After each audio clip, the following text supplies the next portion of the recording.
The alarm bells rang through the ship like screaming metal birds. Jake Morrison ran down the narrow hallway, his boots hitting the floor hard with each step. Red lights flashed on and off, making everything look like blood. All hands to battle stations. Captain Lisa Hayes' voice came through the speakers. "We are under attack!" Jake reached the weapons room and grabbed his rifle. Around him, other crew members were doing the same thing. Their faces were scared but determined. The UES Valiant was a colony ship, not a warship. It carried 50,000 people who just wanted to find a new home among the stars. Now something was trying to kill them all. "What's out there?" asked Tony, a young engineer who looked like he might throw up. "Aliens," Jake said, checking his weapon. "The kind that don't want to talk." Jake had been a Marine on Earth for 10 years before joining the colony mission. He had fought in wars but never against creatures from other worlds. Today would be different. The ship shook like a giant was hitting it with a hammer. Through the small windows, Jake could see strange ships that looked like silver teardrops. They moved in ways that didn't make sense, turning and spinning without slowing down. Blue beams of light shot from them and hit the Valiant's hull. "They're cutting through our armor," someone shouted. Captain Hayes came over the speakers again. "Boarding parties detected on decks 5 and 7. Security teams respond now." Jake looked at the 12 people with him. Most were not soldiers. They were farmers, teachers, and workers who had never held a gun before this moment. "Listen to me," Jake said. "These things are probably stronger and faster than us. They have better weapons and better armor. But we have something they don't." "What's that?" asked Mary, a doctor who was holding her rifle like it might bite her. "We're human," Jake said. "We don't give up. We don't fight fair, and we protect our families." The group moved through the ship toward Deck 5. They could hear the sound of energy weapons and screaming. When they reached the main corridor, Jake saw them for the first time. The aliens were tall and thin, wearing armor that seemed to be made of blue metal. Their faces were hidden behind helmets, but Jake could see that they moved like dancers, smooth and quick.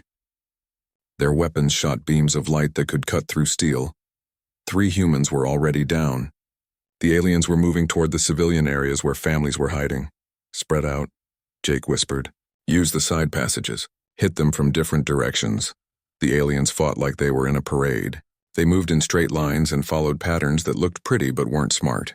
Jake and his team used the ship's layout against them. They crawled through air ducts, hid behind corners, and attacked from places the aliens didn't expect. When an alien rounded a corner, Jake was waiting with a steel pipe. The alien's armor was strong, but the joints were weak. Jake hit the creature in the knee and it went down. Before it could get up, Mary shot it with her rifle. "Their armor has weak spots," Jake called out. "Aim for the joints." The fight was hard and bloody. The aliens were better fighters, but the humans knew the ship. They used maintenance tunnels and service areas to move around. They threw tools and furniture to confuse the enemy. When their guns ran out of bullets, they used knives, pipes, and their bare hands. Jake found himself face to face with an alien that seemed different from the others. This one wore fancier armor with gold lines on it. It moved faster and fought smarter than the rest. Jake guessed it was their leader. They fought in the ship's main hallway. The alien had a sword made of energy that could cut through anything. Jake had a crowbar he had picked up from the floor. It should have been no contest, but Jake was angry. These creatures had attacked innocent people who just wanted to find a new home. Jake ducked under the energy sword and hit the alien in the chest. The creature stumbled back, surprised. It had probably never fought someone who didn't follow rules. Jake didn't care about rules. He cared about winning. The alien tried to back away and call for help, but Jake kept pushing forward. He knocked the energy sword out of the creature's hands and tackled it to the ground. The alien was strong, but Jake was heavier and knew how to fight dirty.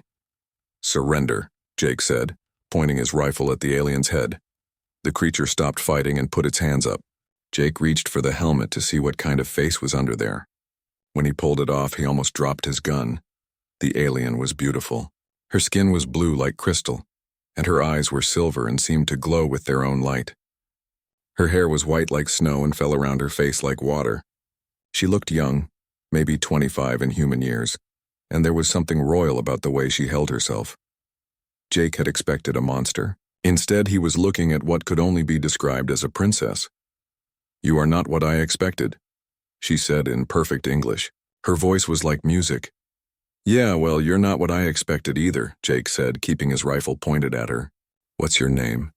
"I am called Zarathel," she said. I am a daughter of the Sara Prime. Well, Zarathel, daughter of wherever, you're my prisoner now. The fighting had stopped. Jake's team had captured or killed the other aliens. The ship was safe for now, but Jake knew this was just the beginning. When other aliens came looking for their princess, the real war would start. Jake looked down at Zarathel and wondered what he had gotten himself into. She was looking back at him with those strange silver eyes, and for a moment, he felt like she could see right into his soul.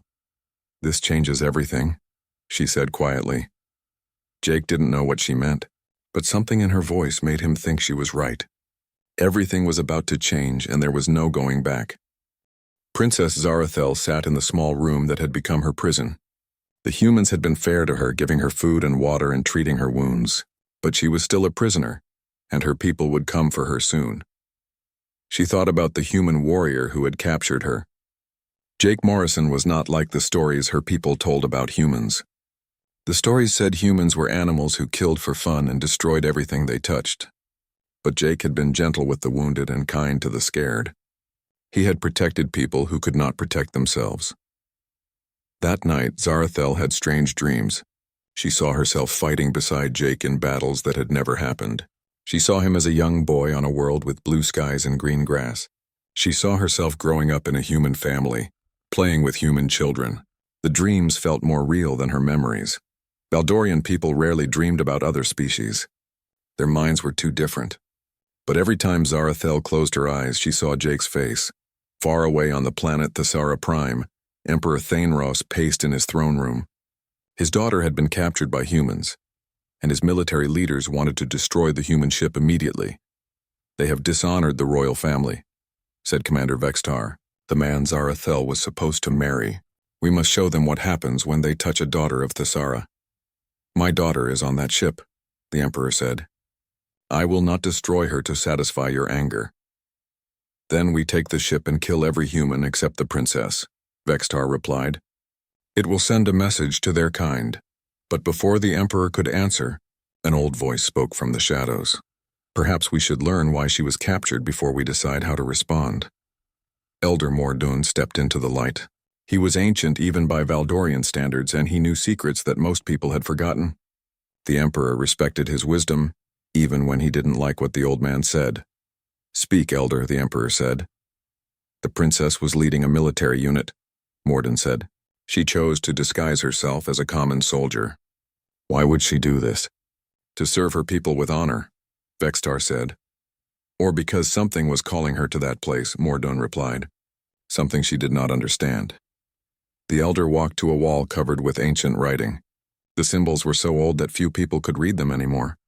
There is a prophecy, he said, written long ago before our people reached the stars. It speaks of the bond of starfire. Old stories, Vextar said. Myths for children. Perhaps, Mordoun said. But the prophecy says that a daughter of our royal blood will find her true mate among the stars. This bond will be so strong that it will change both their peoples forever. Emperor Thaneros was quiet for a long moment. What does this have to do with my daughter? I have been watching the stars, Mordoun said. The signs are there. 3 moons aligned when she was born. The crystal gardens bloomed out of season when she first used her telepathic powers, and now she has been captured by a warrior from beyond our space. You think this human is her destined mate? The Emperor asked. I think we should ask her, Mordoun said. Meanwhile, on the UES Valiant, Jake was having his own problems. Captain Hayes wanted to hand Zarathel over to Earth Command for questioning. Admiral Foster was coming with a fleet to take control of the situation, and Dr. Sam Carter had discovered something strange about their prisoner. Her brain activity is off the charts, Dr. Carter told Jake in the medical bay. She's telepathic, but that's not the weird part. The weird part is what happens when you're near her. What do you mean? Jake asked. Your brain activity changes too, Dr. Carter said. It's like your minds are trying to connect to each other. I've never seen anything like it. Jake thought about the dreams he had been having. Dreams where he could fly between the stars and speak without words. Dreams where a beautiful woman with silver eyes was always beside him. Has she said anything else? Jake asked. She keeps asking to speak with you, Dr. Carter said. She says it's important. Jake found Zarathel in her room, sitting by the small window that looked out at the stars. She turned when he entered, and again he felt that strange feeling like she could see into his heart. You have been dreaming, she said. It wasn't a question. How do you know that? Jake asked. Because I have been dreaming too, she said. Dreams of you, of places I have never been, of a life I have never lived. Jake sat down across from her. What does it mean? I do not know, Zarathil said. But I think my people do. There are old stories, old prophecies. My teacher, Elder Morden, knows them all. Your people are coming for you, Jake said. Our sensors picked up their ships an hour ago. Zarathil nodded. They will demand my return, and they will want to punish you for taking me. Let them come, Jake said. We're not giving you back to people who want to hurt us. You do not understand, Zarathil said. I am to be married to Commander Vextar. It is a political arrangement to unite two powerful families. If I do not return, it could start a war between our houses. Do you love him? Jake asked. The question surprised her. Love? It is not about love? It is about duty to my people. That's not an answer, Jake said. Zarathil looked at him for a long time. No, she said finally. I do not love him. I do not even like him. But that does not matter. It matters to me, Jake said, and was surprised by his own words. Before Zarathil could answer, alarms started ringing again. Captain Hayes's voice came over the speakers. All hands to battle stations. Valdorian fleet approaching. Jake Morrison to the bridge immediately. Jake started to leave, then turned back. This isn't over, he said. No, Zarathil said, touching her hand to her heart. I do not think it is. On the bridge, Captain Hayes showed Jake the sensor readings. 12 Valdorian ships surrounded them, each one bigger and more powerful than the Valiant. They're demanding we return the princess and surrender you for execution, Hayes said. And if we refuse? Jake asked. They'll destroy us, Hayes said. All 50,000 people on this ship. Jake looked out at the alien ships. They were beautiful in a deadly way, like silver sharks in the black ocean of space. He thought about Zarathil in her room, probably knowing that her people were about to kill everyone she had started to care about. Open a channel, Jake said. Jake, you can't... Hayes started. Open the channel, Jake said again. A face appeared on the screen. It was an alien male, wearing fancy armor and looking very angry. Jake guessed this was the famous Commander Vextar. I am Commander Vextar of the Valdorian Empire, the alien said. You will return Princess Zarathil immediately and surrender the human who dared to touch her. I'm Jake Morrison, Jake said, the human who captured your princess, and I have a better idea. You are in no position to make demands, human, Vextar said. Maybe not, Jake said, but I'm betting the princess is worth more to you alive than dead. And if you attack this ship, she dies with the rest of us. Vextar's eyes got narrow. You would threaten an innocent? I would protect 50,000 innocents, Jake said. Your princess is safe. Your people attacked us first. We were just defending ourselves. Return her now and we will kill you quickly, Vextar said. Let me talk to him. Jake turned. Zarathil had come to the bridge. She walked up to the screen and Vextar's expression changed. My princess, he said, his voice softer. Are you hurt? Have these animals harmed you? I am well, Zarathil said. And these people are not animals. They are good people who want only to find a new home. You have been confused by your captivity, Vextar said. Come home and we will make you well again. I am not confused, Zarathil said. I am seeing clearly for the first time in my life. She looked at Jake, then back at the screen. I request a meeting, she said. You, me, and the human warrior. Let us talk like civilized beings instead of threatening each other like savages. Vextar was quiet for a long moment. Very well, he said finally. But know this, human. If any harm comes to her, I will hunt you across the galaxy until I find you. Understood, Jake said. The screen went dark, and Jake turned to Zarathil. What are you planning? He asked. I am going to ask for the truth, she said. From you, from him, and from myself. Jake didn't know what she meant, but he could see something had changed in her silver eyes. Something that made him think the princess was about to become much more than anyone expected. The meeting took place in the Valiant's main conference room. Jake sat on one side of the table with Captain Hayes and Dr. Carter beside him. Princess Zarathil sat at the head of the table, and Commander Vextar sat across from Jake with two other Valdorian officers. Vextar looked at Jake like he wanted to kill him with his bare hands. The Valdorian was tall and strong, with dark blue skin and gold eyes that seemed to burn with anger. His armor was covered with medals and symbols that showed he was an important warrior. "Let us begin," Zarathel said. "I have called this meeting because I believe we are all making a mistake." "The only mistake was made by this human when he dared to touch you," Vextar said. "He was protecting his people," Zarathel said, "just as you would protect yours."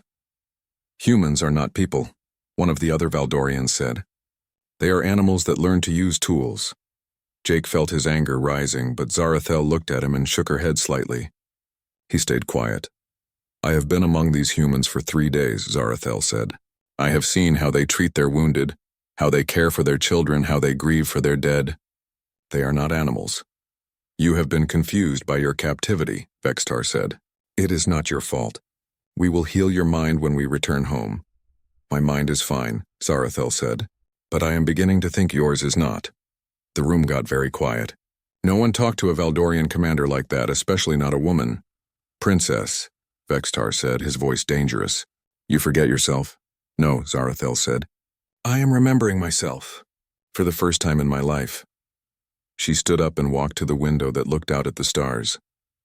"I have been having dreams," she said. "Dreams of fighting beside warriors I have never met, of worlds I have never seen. Dreams that feel more real than my own memories." She turned and looked directly at Jake. "Dreams of you." Jake felt something strange happen in his mind, like a door opening. For a moment he could feel what Zarathel was feeling, her confusion, her fear, but also something else, something warm and strong that made his heart beat faster. "This is madness," Vextar said, standing up. "You are promised to me. Our marriage will unite our houses and bring peace to our world." "Our marriage will bring you power," Zarathel said. "Nothing more." Before Vextar could answer, alarms started ringing throughout the ship. Captain Hayes touched her earpiece and listened to a report. "We have a problem," she said. "Long-range sensors are picking up a large fleet approaching." "They're not Valdorian." "Then who are they?" Vextar asked. Dr. Carter looked at his instruments and went pale. "Oh no, they're Krell ships. Hundreds of them." Jake had heard of the Krell. They were reptile-like aliens who had been fighting humans for 20 years. They were cruel and smart, and they never took prisoners. If they found humans and Valdorians together, they would kill everyone. "How long until they get here?" Jake asked. 2 hours, Hayes said. Vextar was already talking to his own ships. "We must leave immediately," he said to Zarathel. "Come with us now." "And leave 50,000 humans to die?" Zarathel asked. "They are not our concern," Vextar said. "They are my concern," Zarathel said. Jake looked at the tactical display. The Krell fleet was huge, bigger than anything humans or Valdorians had ever seen. Neither group could fight them alone and win. "We need to work together," Jake said. "Work with humans?" Vextar laughed. "Never. Then we all die," Jake said. "Your choice." Zarathel stepped between them. "He is right," she said. "The Krell will destroy both our fleets if we try to fight them separately. But together we might have a chance." "You cannot be serious," Vextar said. "I am completely serious," Zarathel said. "I can coordinate our ships using my telepathic abilities. Jake can plan our tactics. Your ships have better weapons, and the human ship knows how to hide and move quickly." Jake was surprised. "You would do that? Help us fight?" "Yes," Zarathel said, looking directly into his eyes. "I would." The next 2 hours were the strangest of Jake's life. He found himself working with alien warriors to plan a battle against other aliens. At first, the Valdorians didn't want to listen to him. But when Jake explained how humans had beaten larger fleets before, they started to pay attention. "We can't match their firepower," Jake said, pointing at the tactical display. "But we can be smarter. We use the asteroid field near here to hide our ships. When they come looking for us, we hit them from different directions." "Valdorian ships do not hide," one of the officers said. "Then Valdorian ships will die," Jake said. "Your choice." Zarathel was amazing to watch. She could talk to all the ships at once using her mind, telling them where to go and what to do without using radios that the enemy could hear. When she was concentrating, her silver eyes seemed to glow brighter. Jake found that he could sense what she was thinking. When she was tired, he felt tired. When she was worried, he felt worried. It was like they were connected by invisible strings. "This is incredible," Dr. Carter said, watching his instruments. "Your brain patterns are synchronizing with hers. I've never seen anything like it." The Krell arrived exactly when they said they would. Their ships looked like black knives cutting through space. They moved in perfect formation. searching for the human and Valdorian fleets. Here they come, Jake said. Remember, wait for my signal. The Krell searched the asteroid field for an hour before they found the first ship. It was a Valdorian cruiser that let itself be seen. The Krell ships moved in to attack it, thinking they had found an easy target. Now, Jake said. Zarathel sent the command to all ships at once. Human and Valdorian vessels came out of hiding from 6 different directions, surrounding the Krell force. The aliens were caught completely by surprise. The battle was fierce. Krell ships exploded in balls of fire, but more kept coming. Jake realized they were going to lose unless they did something desperate. I'm going to try to get to their command ship, he told Captain Hayes. If I can take out their leader, the rest might retreat. That's suicide, Hayes said. Maybe, Jake said, but it's our only chance. Jake took a small fighter ship and flew toward the biggest Krell vessel. Behind him, he could hear Zarathel's voice in his mind. I am with you, she said without speaking. You are not alone. The connection between them grew stronger as Jake flew through the battle. He could feel her guiding him, helping him dodge enemy fire and find weak spots in their defenses. When a Krell ship got behind him, she warned him before his sensors could. Jake's ship was hit and damaged, spinning out of control toward an asteroid. He was going to crash and die, but suddenly he felt Zarathel's mind join with his completely. Through her telepathic powers, she guided his broken ship to safety. How did you do that? He asked when he was safe. I do not know, she said, but I can feel everything you feel. When you were in danger, I had to help you. The combined fleet won the battle, but just barely. Many ships were destroyed and many good people died. But they had proven that humans and Valdorians could work together. After the battle, Jake and Zarathel met again in the conference room. This time they were alone. Something has happened to us, she said. Something that should not be possible. I know, Jake said. I can feel what you feel. I can almost hear your thoughts. Among my people, this is called soul bonding, Zarathel said. It is supposed to be a myth, a story from the old times. But it's real, Jake said. Yes, she said. It is real. And it changes everything. Jake reached across the table and took her hand. Her skin was warm and smooth, and when they touched, the connection between them became even stronger. What happens now? He asked. I do not know, Zarathel said, but I know I cannot marry Vextar. I cannot pretend to love him when my heart belongs to someone else. Your heart belongs to someone else? Jake asked. Zarathel looked into his eyes and smiled for the first time since he had met her. Yes, she said. It belongs to you. Outside, Vextar was watching them through the window. His golden eyes were full of anger and jealousy. He had seen the connection between them during the battle, and he knew he was losing the woman he had planned to marry. But Vextar was not the type of man who gave up easily. If he could not have Zarathel by right, he would take her by force.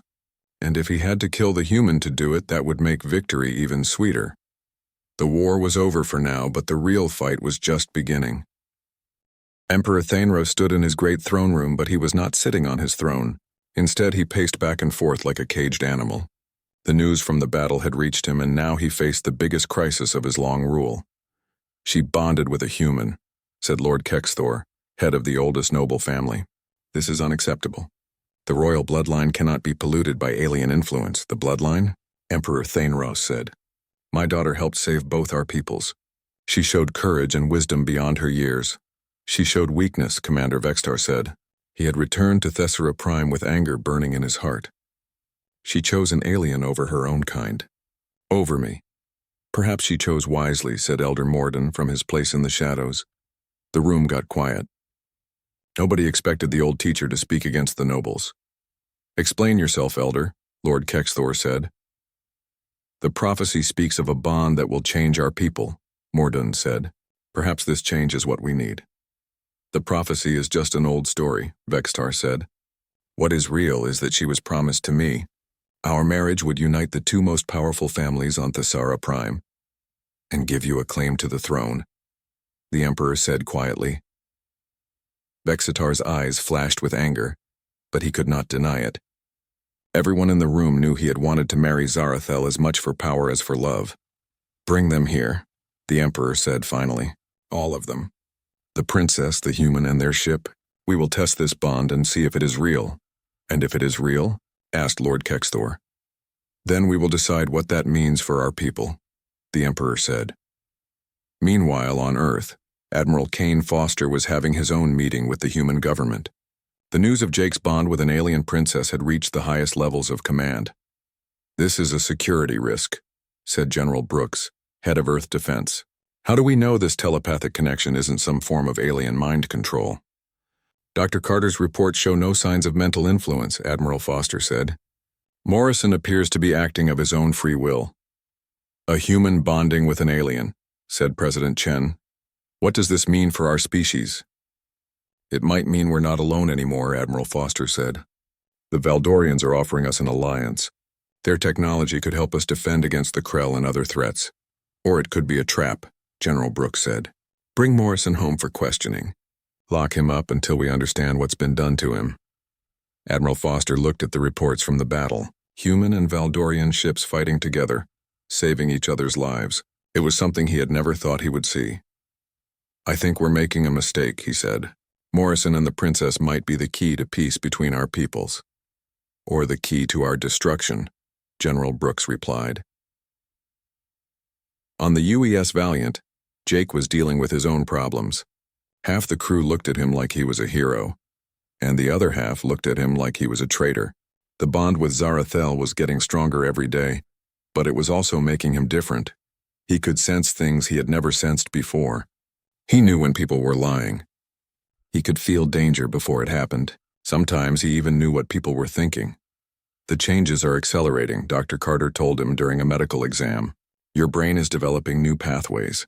You're becoming something that's never existed before." "Is it dangerous?" Jake asked. "I don't know," Dr. Carter said, "but it's amazing. You're developing abilities that could change how humans interact with other species." Zarathel was changing too. She was becoming stronger and faster than normal Valdorians. Her telepathic powers were growing, but she was also learning to understand human emotions in ways her people never could. "I feel what you feel," she told Jake, as they stood together on the observation deck. "Your anger, your fear, your hope. It is overwhelming sometimes." "Good overwhelming or bad overwhelming?" Jake asked. "Good," she said, taking his hand. "Very good." Their moment was interrupted by Captain Hayes. "We just received a message from both Earth and Thesera Prime," she said. "They want us to come home." "Both of us, together?" Jake asked. "Separately," Hayes said. "Earth wants you back for questioning. The Valdorians want their princess back for something they're calling a trial of truth." "What's a trial of truth?" Jake asked. Zarathel went pale. "It is an old ceremony. The person being tested must prove their words are true, or face the consequences." "What consequences?" Jake asked. "Death," Zarathel said quietly. Jake felt his anger rising. "They want to kill you for choosing me?" "Not kill," Zarathel said. "Test, but the test might kill me if I fail." "Then we don't go," Jake said. "We have to go," Zarathel said. "If we run, both our peoples will think we are cowards. The alliance will fall apart, and the Krell will destroy us all eventually." Captain Hayes looked at both of them. "There might be another option." "What if we all go together? Show both sides that this bond is real and that it can help everyone?" "The humans will never accept an alien on Earth," Jake said. "And the Valdorians will never accept a human on Thesera Prime," Zarathel said. "Then we meet in neutral space," Hayes said. "Force both sides to come to us. It took 2 weeks to arrange the meeting." Representatives from both Earth and Thesera Prime came to a space station in the border between their territories. Jake and Zarathel would face their accusers together. The station was full of tension. Human soldiers and Valdorian warriors watched each other carefully, hands near their weapons. Any small mistake could start a war. The trial took place in the station's main assembly hall. Emperor Thanos sat on one side with his nobles and generals. President Chen sat on the other side with her advisors and military leaders. Jake and Zarathel stood in the middle holding hands. "This hearing will determine the truth of the claims made by Princess Zarathel and Jake Morrison," announced Elder Morden, who had been chosen to lead the ceremony. "What claims?" asked President Chen. "That they are truly bonded," Morden said, "and that this bond can benefit both our peoples." Commander Vextar stood up. "I call this entire proceeding a waste of time. The princess was promised to me long before she met this human. That promise should be honored." "Promises can be broken," Jake said. especially when they were made without asking the person being promised. You dare speak of honor, human? Vextar said. You who seduced a royal princess away from her duty? I didn't seduce anyone, Jake said. What happened between us was something neither of us expected or asked for. Prove it, Vextar said. How? Zarathel asked. Vextar smiled, but it was not a nice smile. Trial by combat.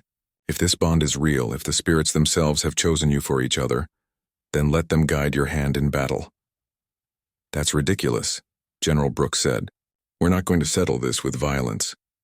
It is our way, Emperor Thanaros said quietly. And it will prove once and for all who is worthy of my daughter. Jake looked at Zarathel.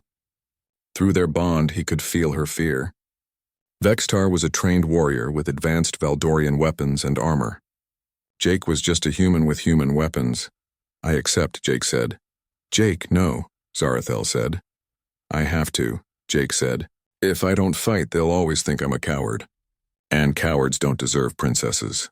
The combat took place in the station's cargo bay, which had been cleared to make a fighting arena. Representatives from both species watched from behind protective barriers. Vextar wore his best armor and carried an energy sword that could cut through steel. Jake wore simple human combat gear and carried a metal blade. It should have been no contest. When you are dead, Vextar said as they circled each other, she will forget this madness and return to her proper place. When you lose, Jake said, maybe you'll learn that some things are more important than politics. Vexitar attacked first, moving faster than any human could. His energy sword cut through the air where Jake's head had been a second before. But Jake wasn't there anymore. The bond with Zarathel let him sense the attack before it came. The fight was brutal. Vextar was stronger and faster, with better weapons and armor. But Jake was smarter and more experienced. He had learned to fight dirty in Earth's wars, and he used every trick he knew. More importantly, Zarathel was helping him through their bond. She couldn't fight for him, but she could warn him of danger and help him see openings in Vextar's defense. The battle went on for what felt like hours. Both fighters were bleeding and tired. Vextar's armor was dented and Jake's simple gear was falling apart. But neither would give up. Finally, Jake saw his chance. Vextar made a mistake, leaving himself open for just a moment. Jake could have killed him easily. Instead, he knocked the energy sword out of Vextar's hands and put his blade to the alien's throat. Yield, Jake said. Vextar looked up at him with hate and surprise. You could have killed me. Yes, Jake said. But I'm not a killer. I'm a protector. Vextar was quiet for a long moment. Then slowly he nodded. I yield, he said. The room erupted in cheers and arguments. Some people were happy, others were angry. But Emperor Thanaros stood up and raised his hand for silence.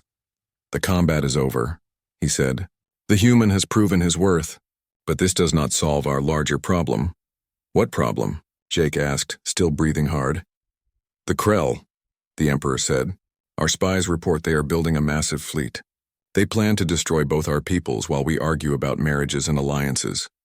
President Chen stood up. How long do we have? 6 months, the Emperor said. The wedding was unlike anything the galaxy had ever seen. Jake Morrison stood in the great cathedral on Thesara Prime, wearing a mix of human formal clothes and Valdorian ceremonial armor. Beside him, Princess Zarathel wore a flowing dress that seemed to be made of starlight itself. But this was not just a wedding on one world. Through quantum communication links, the ceremony was also taking place on Earth. Jake's family and friends watched from a cathedral in New York, while Zarathel's people gathered in the Crystal Temple on Thesara Prime. Today we join not just two hearts, but two peoples, said Elder Morden, who was performing the ceremony. Let this union be a symbol of what we can achieve when we work together. Jake had never been so nervous in his life. He was marrying an alien princess in front of billions of people from two different worlds. But when he looked into Zarathel's silver eyes, all his fear went away. I love you, he said, speaking both in English and in the Valdorian language he had been learning. And I love you, she replied in both languages. When they kissed, Jake felt their bond grow even stronger. Now it was not just a connection between two minds, but something deeper, something that would last forever. The celebration was interrupted by urgent news. Captain Hayes appeared on the communication screen, her face grim. I'm sorry to interrupt, she said, but our long-range sensors have detected the Krell fleet. They're moving toward both Earth and Thesara Prime. We have maybe 3 days before they arrive. The wedding guests became a war council in minutes. Admirals and generals from both species gathered around tactical displays, planning the defense of their worlds. They have over 1,000 ships, reported Admiral Foster. Our combined fleets have maybe 300. Their ships are also more advanced than ours, added Valdorian Fleet Commander Zeltar. They have weapons that can destroy planets. Jake studied the tactical information with Zarathel beside him. Through their bond, they could think together in ways that amazed everyone watching. They're not just trying to destroy us, Jake said suddenly. They're trying to capture our technology. Look at their formation.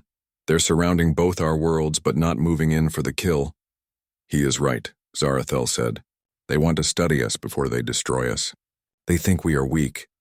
Then let's show them how wrong they are, Jake said. The next 3 days were the busiest of Jake's life. He and Zarathel worked together to create something that had never existed before, truly integrated human and Valdorian fighting units. Through their bond, they could share abilities with other people. Human soldiers gained some telepathic powers, while Valdorian warriors learned human tactics and fighting spirit. The result was incredible. Dr. Carter was amazed by what he was seeing. They're creating hybrid consciousness, he told anyone who would listen. Humans and Valdorians are learning to think together. Captain Hayes commanded the first fully integrated starship, with humans and Valdorians working side by side. At first there were problems. The two species had very different ways of doing things. But slowly they learned to combine their strengths. Human creativity with Valdorian technology, Hayes said. We're becoming something more than either of us were alone. The Krell arrived exactly when the sensors said they would. Their ships filled the space between Earth and Thesara Prime like a black cloud of death. Each ship was huge and covered with weapons that could level cities. This is your final warning, came a message from the Krell commander. Surrender now and we will make your deaths quick. Jake and Zarathel stood together on the bridge of their command ship, the Unity. Around them, officers from both species worked together as if they had been doing it their whole lives. Send a reply, Jake said. What should I tell them? Asked the communications officer. Jake smiled. Tell them that humanity and the Valdorian Empire stand together, and together we don't surrender to anyone. The battle began with the Krell attacking in perfect formation, just like they always did. But this time, they faced something they had never seen before, an enemy that could think with two different kinds of minds at the same time. Human ships used hit-and-run tactics while Valdorian vessels provided covering fire. Telepathic coordination allowed the Allied fleet to move like a single organism, changing plans instantly as the battle evolved. But even with their new abilities, the Allied fleet was badly outnumbered. Ships were destroyed, friends were killed, and it looked like the Krell might win after all. We need to take out their command ship, Jake said, studying the battle display. If we can destroy their leader, the rest might retreat.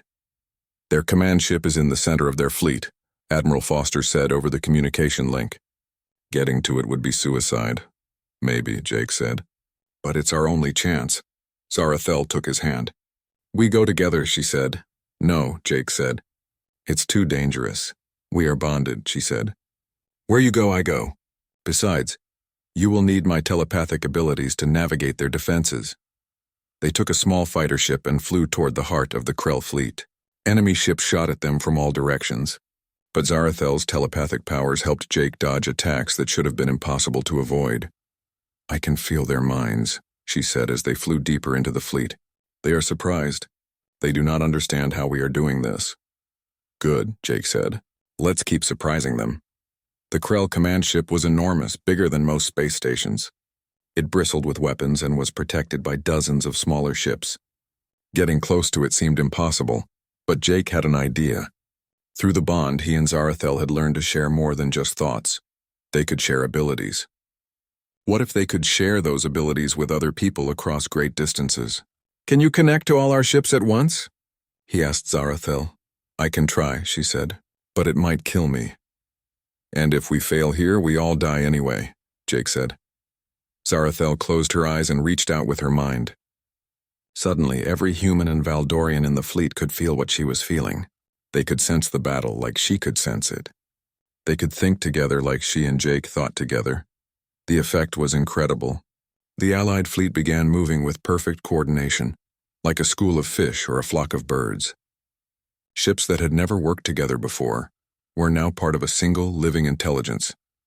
Jake guided their fighter through the Krell defenses, while Zarathel coordinated the entire battle through her mind. It was exhausting for both of them, but they kept going. They reached the command ship and found a weakness in its armor, a small port that led to the main reactor. Jake flew their ship straight at it, dodging defensive fire by inches. "Jake," Zarathel said weakly, "I cannot hold the connection much longer." "Just a little more," Jake said. "We're almost there." They crashed through the port and into the ship's interior. Jake set off every explosive they had while Zarathel used the last of her strength to send a message to the Allied fleet. "Get away from here. Now." The Krell command ship exploded like a small star. The blast destroyed dozens of nearby enemy vessels and sent the rest of the Krell fleet into chaos. Without their leader, they began to retreat. Jake and Zarathel's ship was caught in the explosion, but somehow they survived. When rescue ships found them, both were unconscious and barely alive. "Their life signs are synchronized," Dr. Carter reported. "It's like they're sharing the burden of staying alive." For 3 days, Jake and Zarathel lay in the medical bay, hovering between life and death. Their bond had grown so strong that neither could survive without the other. On the 4th day, they woke up together. "Did we win?" Jake asked weakly. "Yes," said Captain Hayes, who had been sitting beside their beds. "The Krell retreated. Both Earth and Thesera Prime are safe. And the Alliance?" Zarathel asked. "Stronger than ever," Hayes said. "Humans and Valdorians are calling it the Union of Worlds. There's talk of building joint colonies, sharing technology, maybe even creating a new government that represents both species." 6 months later, Jake and Zarathel stood in the garden outside their new home on the colony world of New Harmony. The planet was a joint project between humans and Valdorians, a place where both species could live and work together. "Do you ever regret it?" Jake asked, watching human and Valdorian children playing together in the distance. "Regret what?" Zarathel asked. "Giving up your old life. Being a princess, living on a palace world. Marrying someone your father chose for you." Zarathel laughed and put her hand on her stomach, where their first child was growing. "I did not give up my old life," she said. "I found my real life." "I found you." Jake put his arms around her and felt their child move in her womb. Through their bond, he could sense the baby's mind. Already strong and curious, already reaching out to touch both human and Valdorian consciousness. "What do you think she'll be like?" he asked. "Amazing," Zarathel said. "She will be the first of a new kind of being. Not human, not Valdorian, but something that combines the best of both." In the distance, they could see the spaceport where ships from a dozen different worlds came and went every day. The Union of Worlds had grown beyond just humans and Valdorians.